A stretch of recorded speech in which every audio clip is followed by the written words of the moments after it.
Hey everyone, Nut Free Mama here. Today I'm going to show you how to make chili cheese dip.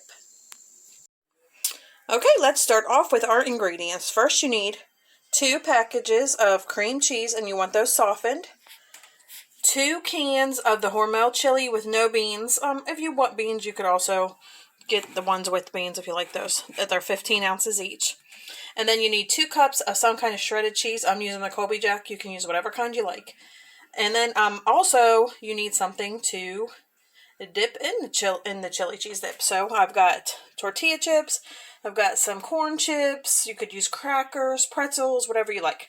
So let's go ahead and get started. We're going to preheat our oven to 350. And then we're going to spread both of our packages of cream cheese into the bottom of a 9x13 baking dish. Now, if you don't want to make this much, you could shorten this recipe. You could only use 1 package of cream cheese, 1 can of chili, and 1 cup of cheese. And then just make that in an 8x8 or a 9x9. But we love dip, so we're making the big one.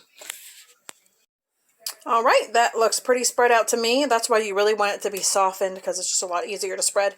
I just used the back of a spoon and it worked out well. So next we are just going to pour the chili over top of it, and you don't want to mix it. Alright, that looks perfect. So go ahead and sprinkle all of your shredded cheese on top. Alright, that looks perfect. So we are going to stick that in the oven as soon as it's done preheating for 15 to 20 minutes, or until the cheese is nice and bubbly. Alright, that just came out of the oven. Mine cooked for 15 minutes, and it looks pretty done to me. I'm going to let it cool off a bit, and then we'll see what Taste Tester thinks. Hey, Taste Tester. Hi. Have a little taste. Okay. Dang, nothing more. That's good. Do you like it? Yeah. Alright, everyone, come back and see us again. Don't forget to like and subscribe. Don't forget to like, subscribe. Bye. Bye.